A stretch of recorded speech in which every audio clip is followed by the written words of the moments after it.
Hi there, my name is Jennifer, and I'm going to be reading The Color of My Words by Lynn Joseph.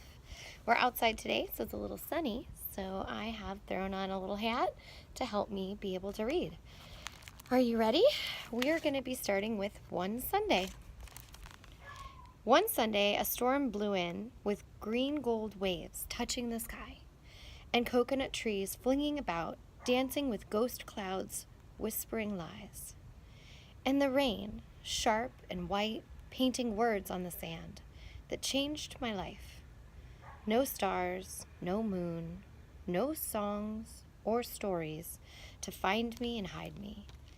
No brothers or sister, no mommy or pappy to hold me and calm me.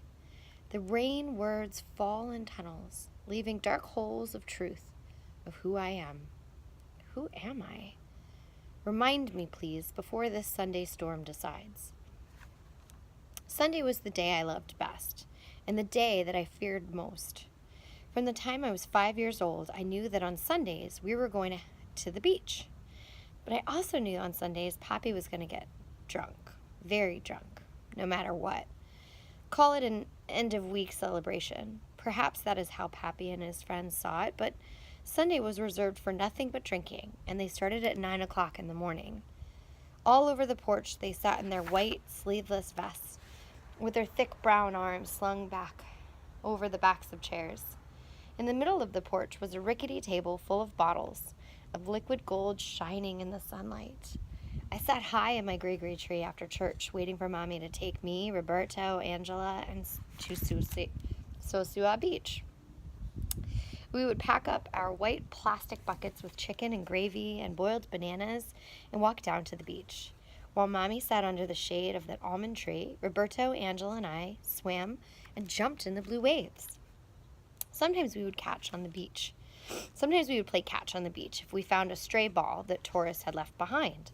By the afternoon, our friends from school would be on the beach with their families, and I would play with them, having speed races on the sand and seeing who could jump to the highest to touch the branches of the almond trees. Sunday was definitely the best day.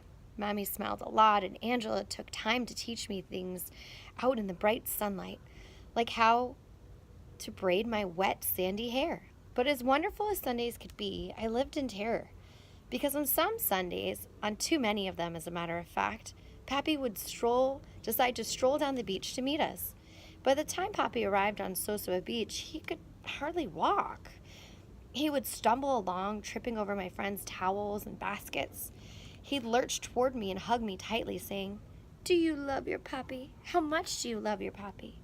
I was always surprised that the sun didn't slip behind a cloud or something to warn me of what was coming. It shone as bright as ever as I clutched Pappy to keep him and myself from falling onto the sand. Finally, Roberto would appear to lead Pappy over to the almond tree and helped him sit next to Mommy. She never once uttered a word, not to him and not to us. She would gaze at the sea with a look on her face that made me think she wasn't even there with us. From his place next to Mommy, Pappy would shout at us, demanding that we bring him cups of rum and coke from friends' coolers. Fortified with that, he would shake Mommy by her shoulders, asking, "¿Qué pasa, mi amor?" Through the years, Sundays began to get worse, as Pappy demanded louder and meaner, "¿Qué pasa, mi amor?" And Mommy never answered. As if to show her up, Pappy would pull me close, and he would ask me again and again, "I'm your Pappy, right, Carino? I'm your Pappy." "Claro que sí," I would answer. Of course, yes. And I tried to squirm away from his mutilating breath. But that wasn't good enough, and Pappy would ask me again and again. I answered quickly each time, hoping he wouldn't get loud or do as he once did, walking up and down the beach, dragging me along, saying, "This is my daughter, my daughter." A few months after I had turned 12 and I had finally learned to dance and braid my hair perfectly and write stories, I was proud to read aloud. I found out something that would forever change my Sundays. I was walking home from school one day when I saw a man dressed in all white, sitting on top of a mule with a saddle, a real leather saddle. This was the big Jefe that was clear. That the man looked me up and down. "You're Ana Rosa, see?" he asked me. I nodded my head. Before I could ask him who he was, he leaned down and handed me a 5-peso bill. I examined the paper the red paper in amazement. So much money. I looked at him and said, buy something nice. I looked at him and he said, buy something nice, anything you want, and take your mommy her favorite yellow and black cake. I was so surprised, all I could say was, gracias, senor. I didn't even know Mommy had a favorite cake. I watched as the man's sturdy mule carried him down the lane. Then I ran to Senor Garcia's colmado and asked for my beloved dulces and a handful of chiclets and Mommy's yellow and black cake. I raced home to show Mommy the treats. Her eyes opened wide, and when she saw the dulces I pulled out of the bag, when I laid the cake on the table and said, your favorite, she grabbed my shoulder roughly. Where did you get all this? Her voice burned like fire in my ears. My knees began to tremble. Before I could explain about the man on the mule, Mommy dragged me across the room and out the door. We are going down to the colmado right now to find out how you paid for this, she said. Ana Rosa, I swear if I find out you took any money from anyone. I didn't steal it, Mommy, I cried, walking as fast as I could next to her. As we walked, I told her about the man on the mule. But the more I talked, the more her face set into a mask of anger. I was scared to look at my Mommy because she didn't look like herself anymore. There were no sweet smiles and gentle words.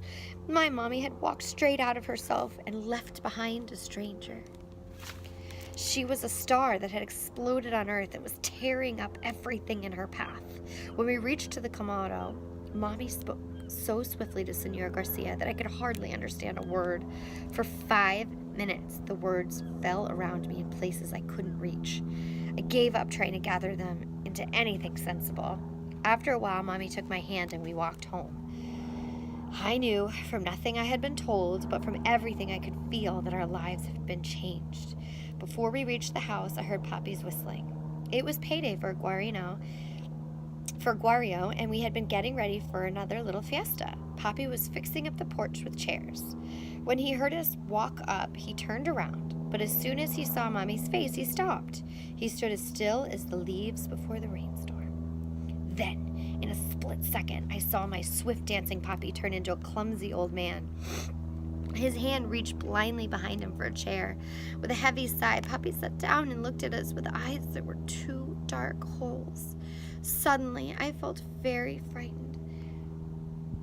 ¿Qué pasa, Mommy? Papi? I asked softly. I listened as Mommy spoke, very slowly this time, and very clearly, telling Papi about the man on the mule, about how this man was my father, and how he had given me money and ridden off. But I already have a father, I said, when Mommy was finished. Right, Papi? Papi bent his head and stared into his rum bottle. Mommy wiped her hands on her dress and sat down on the porch. I had never seen Mommy sit on the porch during the day. Never in my life. That's how I knew she was serious, and that the man calling Papi was not my Papi. I looked at him, my dancing, smiling, ever-drinking Papi, the man who taught me to dance and who, without fail, embarrassed me on Sundays. The man who I insisted I was his daughter. What was Mommy saying? How could the man in white, sitting on the top of that mule with the fancy leather saddle, be my father? Mommy kept speaking, and in the background of my confusion, I heard her words telling me about one Sunday long ago when Papi went off for days, drinking away all the pesos for food, and she had nothing to feed Guario, Roberto, and Angela. What was Mommy saying? That the man on the mule gave her money, he bought her food, and then he became my father? I knew with all my heart that this did not make any sense, but in my gut, at the very bottom of my confusion, was the fear that Mommy was telling the truth. I got up and ran, leaving Mommy and my not Papi on the porch. I went down to the beach, the only place in the world for me. I walked past my friends playing at the edge, kicking up water and hunching in the trees like tree frogs. I passed them silently. Where are you going, Ana Rosa? They called out. I walked down the beach searching for quiet, but the sound of the wind and the waves made that impossible. There was no quiet. It was as loud as if 1,000 windows were open, and you could hear the voices of all your neighbors. Questions swirled around in my head, making me dizzy. If Poppy was not my father, then did I still have a family? And what about Guario? Was he my brother? I felt a sharp pain in my side, and I held my waist, bending over with the incredible feeling of loss that Guario might not be my brother. But he is, I shouted to the sky. I closed my eyes against the stinging sun and sat down on the sand. When the sun had filled up all the spaces of my skin with its heat, I stood up and I walked into the water, my arms outstretched at my side. It was so clear that I could see my shadow in the water. I was a dark cross below the surface. The beautiful, clear water opened for me, and I slipped below, letting the coolness fill me up. I would never be the same Ana Rosa Hernandez again. When I finally came up for air, I turned on my back and floated, staring at the faraway sky and listening to the sea music in my ears. I wish I could stay there forever, surrounded above and below by heaven, by the blueness of heaven and water, a place where words did not exist. Nothing but a circle of darkness spreading inside me. For some time, I floated, gazing at the sky.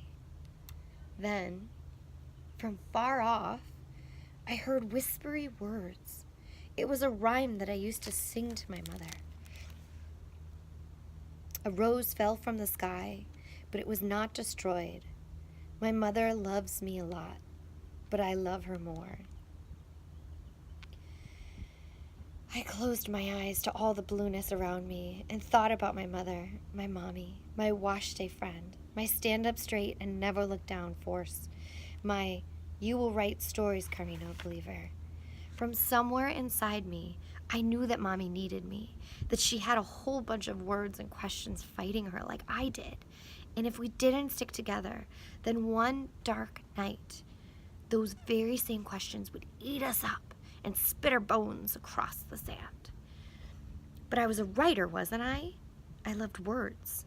To me, Poppy was still my Poppy. And words didn't have to be the enemy destroying my family. I had power over them. I could make words into anything I wanted. Not lies, not tales of sorrow, but the opposite. I could rewrite everything to make my not Poppy's Sunday eyes disappear and maybe bring back my mommy's far away Sunday face back to us, to him. One girl's words, I thought, can they be that powerful? It was time to find out. I would write a poem, I decided, and I would give it to Mommy and Poppy, and they would know then how words are everything and nothing all at the same time. Because the man on the porch drinking his rum is my Poppy. Whether I like him or not, he is my Poppy. And the man on the mule is a story.